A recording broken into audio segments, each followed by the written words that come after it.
কতদিন হয়ে গেল মানুষের মাংস খাই না। যাক, ভালোই হলো, জঙ্গলের শেষ পর্যন্ত একটা মানুষের বাচ্চা খুঁজে পেলাম। এবার এটাকে খুব আয়েশ করে খাওয়া যাবে।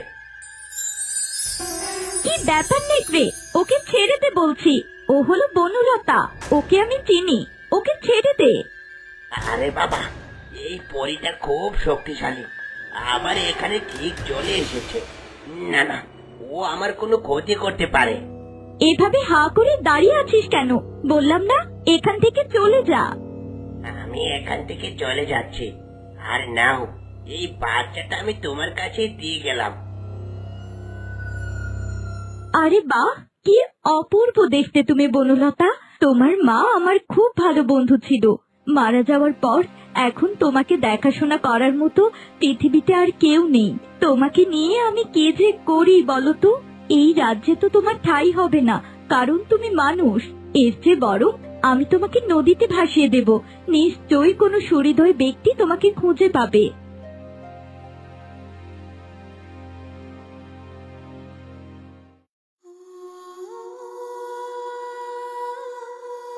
এই তো বনলতা, আমি তোমাকে পদ্ম পাতায় ভাসিয়ে দিচ্ছি। এই পাতায় ভাসতে ভাসতেই তুমি তোমার নতুন বাবা মাকে খুঁজে পাবে। আর তোমার হাতে আমি তোমার নাম লিখে দিয়েছি। এবার থেকে তোমাকে কেউ আর অন্য নামে ডাকবে না। তোমার নাম হলো বনলতা।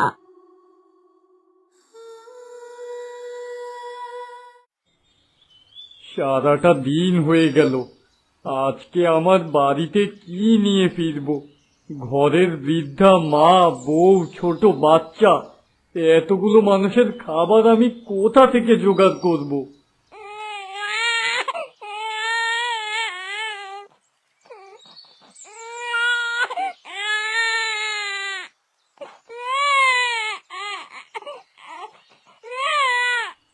আরে, নদীর পাড় থেকে একটা শিশুর কান্নার আওয়াজ আসছে। নিশ্চয়ই ওখানে কেউ আছে। না না, আমাকে ওখানে যেতে হবে।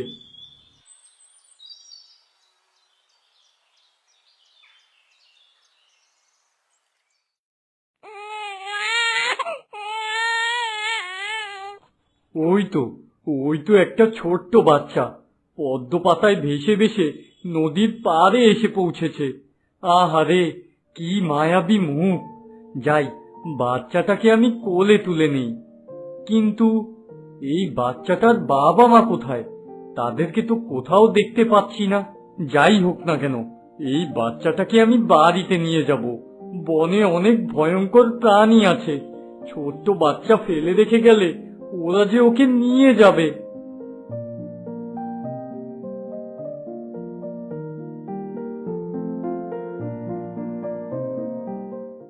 সোহিনী, আমার লক্ষ্মী সোনা, আয় মা, তোর মাথায় চুল বেঁধে দেই।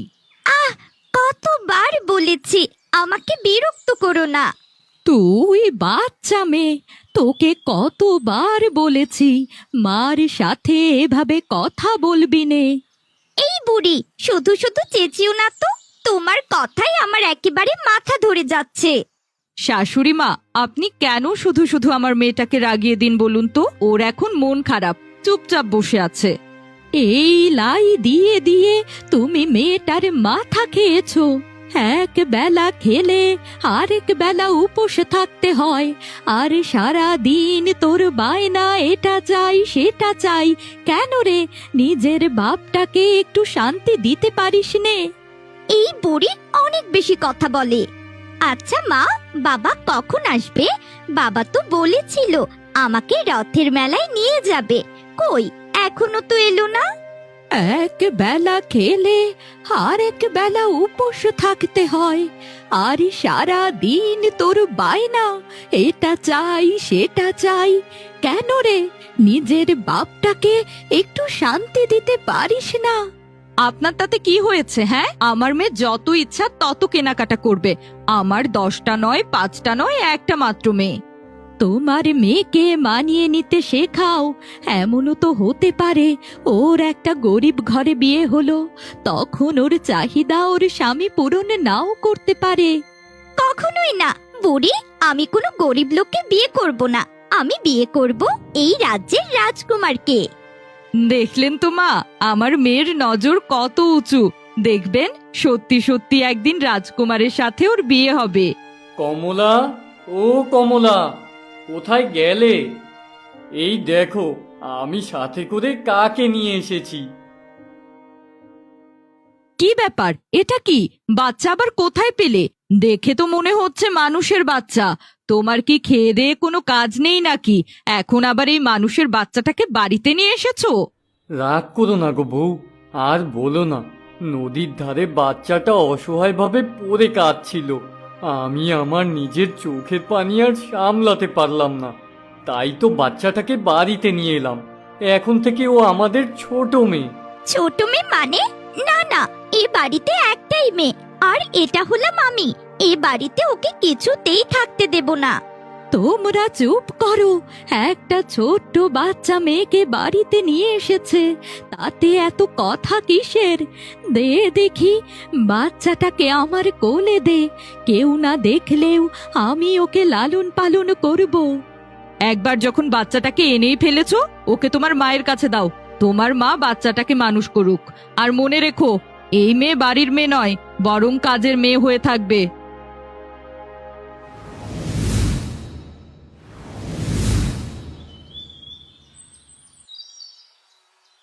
এই বনলতা, চলো, আমাদের দেরি হয়ে যাচ্ছে। অনেকক্ষণ আগে বাড়ি থেকে বের হয়েছি। আমাকে আর কিছুক্ষণ এখানে থাকতে দাও। এই চমৎকার সকাল, বাড়িতে যেতে মন চাইছে না। না না, এখানে থাকতে হবে না। বনলতা, তোমার মা এমনিতেই তোমাকে দু চোখে সহ্য করতে পারে না। যদি সে দেখে তুমি দেরি করে বাড়ি ফিরেছো, তোমার উপর দারুণ রেগে যাবে। মা আর সোহিনী দিদি সারাক্ষণ আমার উপর রেগে থাকে। এত সব ভেবে কিছুই হবে না। চলো, আমরা কিছুক্ষণ জঙ্গলে ঘুরে বেড়াই। এই যে শুনুন, আপনার কলসিতে কি একটু পানি হবে? দয়া করে আমাকে একটু পানি দিন, তৃষ্ণায় গলাটা একেবারে শুকিয়ে যাচ্ছে। হ্যাঁ নিশ্চয়ই, এই তো আমি কলসিতে জল ভরে বাড়িতে ফিরছিলাম। বাহ, কি রূপবতী মেয়ে! এত রূপবতী মেয়ে আমি আমার জীবনে কখনো দেখিনি। যাক, ভালোই হলো, আমি আমার মনের মতো যোগ্য পাত্রী পেয়ে গেলাম। কিন্তু আমি যে রাজকুমার, এটা ওর কাছ থেকে গোপন রাখতে হবে।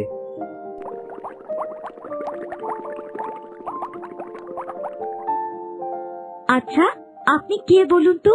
এই রাজ্যে আপনাকে আগে কখনো দেখিনি। আমি একজন বণিক, জাহাজে করে ব্যবসা করতে যাচ্ছিলাম, আর আমার জাহাজ এখানেই ভিড়লো। ভাবলাম একটু জায়গাটা ঘুরে দেখি, তখন হঠাৎ করে পানির তৃষ্ণা পেয়ে গেল। আপনার সাথে পরিচিত হয়ে খুব খুশি হলাম বণিক। এখন আমাকে বাড়ি ফিরতে হবে।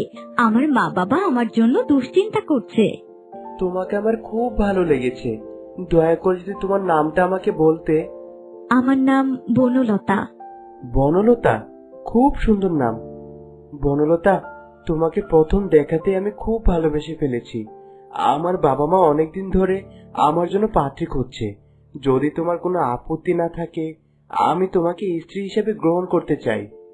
আমার বিয়ের ব্যাপারে আমি কিছুই জানি না।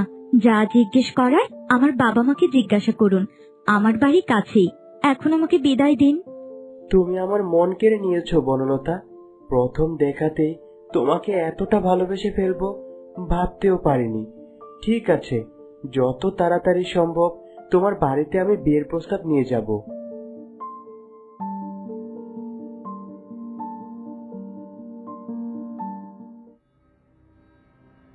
মা, এই দেখো, মহারানী এতক্ষণে পানি নিয়ে ফিরেছেন। একবার লাঠিটা নিয়ে এসো। আজ ওকে মেরে যদি রক্ত বের না করি, আমার নামও সোহিনী না। হতচ্ছাড়ি, কোথা থেকে আমার কপালে এসে জুটেছিস? সারাদিন কোথায় ছিলি তুই? ঘরের সব কাজকর্ম ফেলে বাইরে ঠ্যাং ঠ্যাং করে ঘুরতে চলে গেলি? বিশ্বাস করো মা, আমি ইচ্ছে করে দেরি করিনি। আসলে নদীর ঘাটে আমার একজনের সাথে দেখা হয়ে গিয়েছিল। দেখলে মা, এই বয়সে কতটা লোভী হয়েছে। যেই দেখেছে একটা ধনী বণিক, সাথে সাথে একেবারে পেছনে লেগে পড়েছে। বিশ্বাস করো, আমি কিছুই করিনি। ওই বণিক নিজে থেকেই আমাকে বিয়ের কথা বলেছে। ওই বণিক আমাকে বিয়ে করতে চায়। কত বড় শখ! এখনো আমার বিয়ে হয়নি, ও নাকি বণিকের সাথে বিয়ে করবে। আমি বেঁচে থাকতে কখনোই তুই ধনী বণিকের সাথে বিয়ে করতে পারবি না। যদি বিয়ে করতে হয়, ওকে আমি বিয়ে করব। মেরো না মা, আমার বড্ড লাগছে। দয়া করে তুমি আমাকে আর মেরো না মা। বিয়ে করবে তাই না? তোর খুব শখ বিয়ে করার। তুই যদি বিয়ে করে এ বাড়ি থেকে চলে যাস, তাহলে বাড়ির কাজকর্মগুলো কে করবে? তাছাড়া আমার মেয়ে সোহিনী থাকতে আমি তোকে কোনো বড় লোকের ঘরে বিয়ে করতে দেব না। তোমরা এসব কি করছো? বনলতাকে এভাবে মারছো কেন? না না, ওকে ছেড়ে দাও বলছি, এখনই ছেড়ে দাও, তা না হলে কিন্তু খুব খারাপ হয়ে যাবে। চলে এসেছে একেবারে বনমালা অন্তঃপ্রাণ। নিজের নাতনির প্রতি কোনো টান নেই, সারাক্ষণ শুধু বনলতা আর বনলতা। আপনি জানেন বনলতা কি করে বেড়ায়? সে নদীর ধারে দাঁড়িয়ে দাঁড়িয়ে এতক্ষণ বণিকের সাথে প্রেম করে বেড়াচ্ছিল, আর বণিক নাকি ওকে বিয়ে করবে। তাই নাকি? আমার বনলতার বিয়ের সম্বন্ধ এসেছে। এত আগুনের মতো রূপ কোনো বণিক পছন্দ না করে কি আর থাকতে পারে? বুড়ি, এখনো সময় আছে, এই বনলতাকে তুমি বোঝাও, তা না হলে কিন্তু তোমাকে আর বনলতাকে আমি একসাথে বাড়ি থেকে তাড়িয়ে দেব। একবার নিজের দিকে তাকিয়ে দেখেছিস তোর কোনো দিন বিয়ে হবে না। তোর মতো কুৎসিত দেখতে মেয়েকে এ পৃথিবীর কেউ বিয়ে করবে না। এত বড় কথা আমাকে বলতে পারলে আমিও দেখব ওই বণিকের সাথে কার বিয়ে হয়।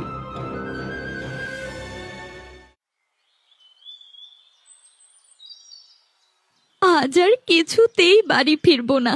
এত অন্যায় অপমান আমি আর নিতে পারছি না। প্রয়োজন হলে যেদিকে দু চোখ যায় সেদিকেই চলে যাব।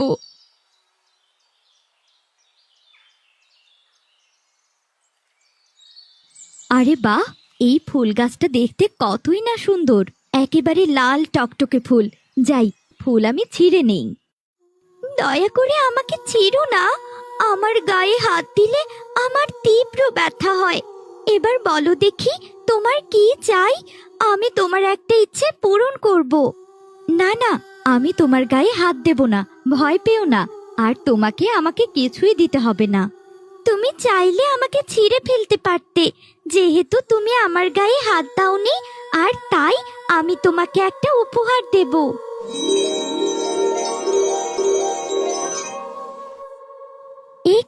এ কি করে সম্ভব? আমার গায়ে এতগুলো গয়না কোত্থেকে এলো? নাও বন্ধু, এ আমার তরফ থেকে তোমার জন্য উপহার। আসলে আমি কোনো সাধারণ ফুল গাছ নই।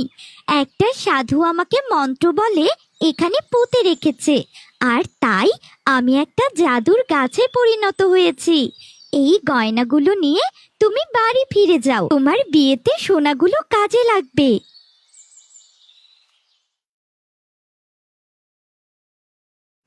কি রে, কোথা থেকে ফিরছিস তুই? আর তোর গায়ে এতগুলো সোনার গয়না কোথা থেকে এলো? নিশ্চয়ই বিয়ের জন্য চুরি করে এনেছিস। ও মা, দেখে যাও তোমার বনলতা কি কাজ করেছে। এ কি, এতগুলো সোনার গয়না তুই কোথায় পেলি? ও মা, আমার উপর রাগ করো না। আমি জঙ্গলে যখন হেঁটে যাচ্ছিলাম তখন একটা জাদুর গাছ দেখলাম। সেই জাদুর গাছের একটা ফুল আমার সাথে কথা বলে উঠলো, আর গয়নাগুলো সে আমার বিয়ের জন্য উপহার দিয়েছে। দে, আমাকে সবগুলো গয়না দিয়ে দে, তা না হলে কিন্তু খুব খারাপ হয়ে যাবে। কত বড় সাহস! তুই আমার ফুল গাছের কাছ থেকে গয়না চেয়ে এনেছিস, আবার সেই গয়নাগুলো গায়ে জড়িয়ে রেখেছিস। তুই জানিস না আমার অনুমতি ছাড়া এই ফুল